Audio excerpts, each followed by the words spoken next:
Hola, buenas. Mi nombre es Yuleidi Oliveros, estudiante de la Universidad Fermín Toro, de la modalidad 100% Saya. Le voy a explicar un poco el tema de las unidades 4, 5 y 6 de la cátedra Derecho Sucesoral, impartida por el profesor Jaime Torrealba. Las sucesiones por representación es el llamamiento que hace el testador a un segundo heredero o un segundo legatario en el caso de que el primero no tenga efecto. En el artículo 959 del Código Civil venezolano establece que puede sustituirse en primero o en ulterior grado otra persona al heredero o al legatario, para el caso en que uno de ellos no quiera o no pueda aceptar la herencia o el legado. Se puede sustituir varias personas a una o una a varias. En la sustitución se ha expresado solamente uno de los dos casos, el de no querer o el de no poder. Y si el primer llamado no quiere o no puede obtener la herencia o el legado, el otro caso se entiende tácitamente comprendido, siempre que no conste la voluntad contraria al testador. Esto se encuentra en el artículo 960 de dicho Código Civil venezolano. En el artículo 961, los sustitutos deben cumplir la carga impuesta a las personas a quienes sustituya, a menos que sea evidente la voluntad del testador de limitar estas cargas a las personas llamadas en primer lugar. Sin embargo, las condiciones que se refieren especialmente a la persona del heredero o del legatario no se entenderá repetidas con respecto al sustituto, sino cuando así se haya declarado expresamente. En la representación se puede decir que es una ficción legal por la cual se supone vivo al representado, a fin de que los llamados a representados reciban los derechos que correspondían a aquel. Las diferencias de la sustitución y la representación. La representación es una figura propia de la sucesión inestada. La sustitución es una institución característica de la sucesión testada. En el derecho de representación existe una sola delación, del causante al representante.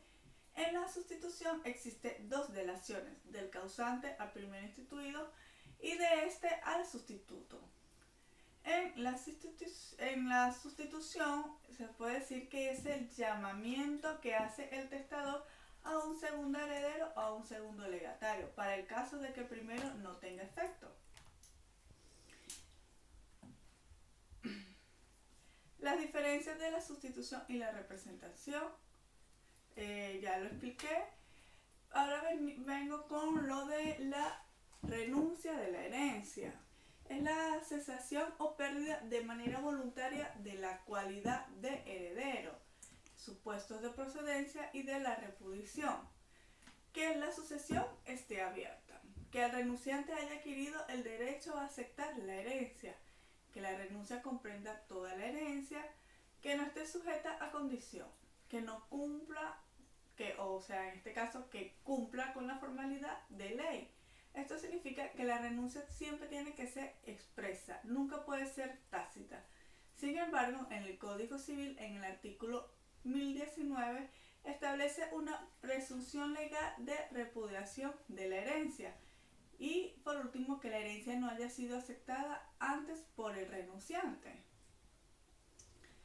La aceptación de la herencia, primero tenemos que saber que la aceptación es el acto mediante el cual la persona llamada manifiesta su intención voluntaria de ser heredero, y las características de esta puede ser expresa o tácita.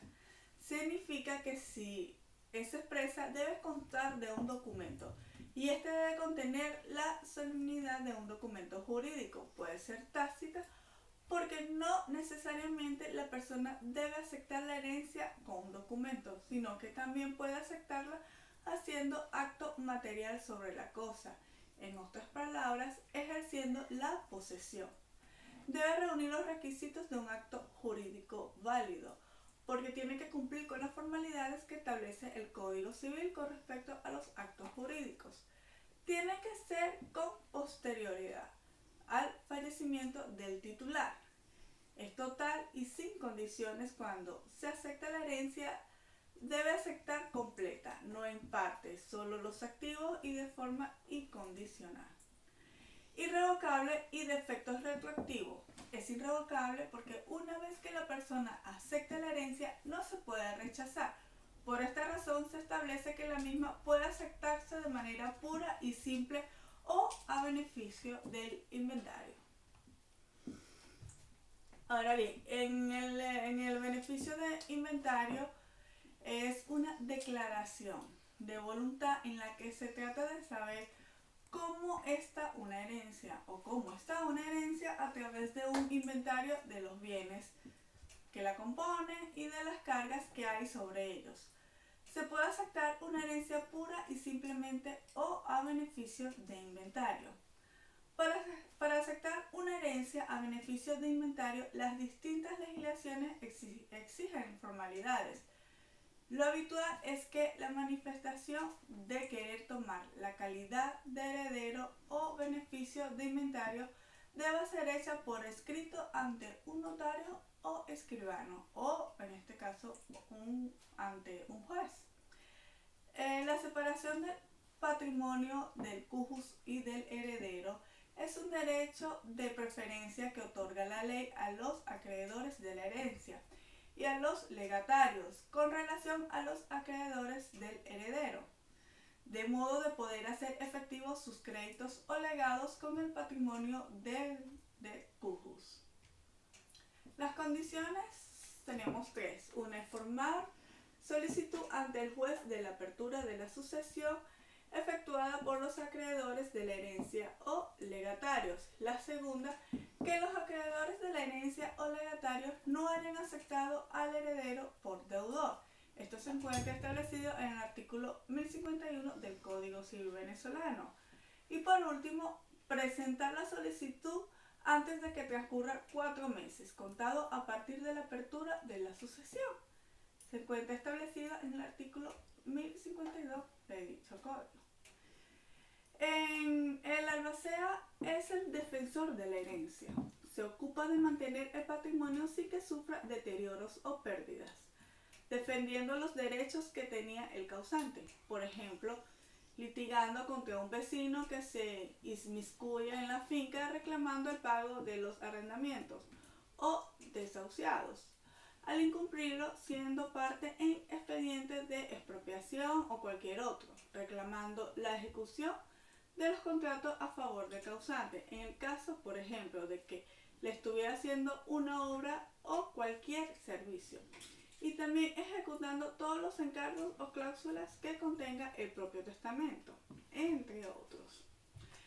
Otra definición un poco más breve de albacea es que es el encargado por un testador o por un juez de cumplir la última voluntad y custodiar los bienes de una persona fallecida. En primer caso, cuando ha sido nombrado en el testamento, y se denomina albacea testamentario, y en el segundo, albacea dativo. El albacea se encuentra en el Código Civil venezolano a partir del artículo 967 hasta el 987, el cual les voy a nombrar los primeros 5 artículos. En el 967 del Código Civil, el testador puede nombrar uno o más albaceas. A continuación de los artículos, no puede ser albacea quien no puede obligarse. En el 969, el menor no puede ser albacea, ni aun con la autorización del padre o del tutor.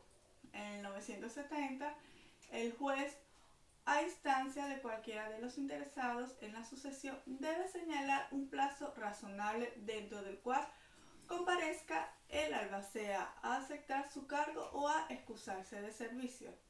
Si el albacea está en mora de comparecer, puede darse por caducado un nombramiento. El impuesto sobre las sucesiones es un impuesto de naturaleza directa y subjetiva, que grava transmisiones gratuitas de derecho por causa de muerte, que ineludiblemente causará un incremento patrimonial a los beneficiarios de las herencias y legados, encontrándose regulados en nuestra legislación en la Ley de Impuestos sobre Sucesiones, Donaciones y demás ramos conexos, publicado en Gaceta Oficial de la República de Venezuela en el número 5399, extraordinario, el 22 de octubre de 1999.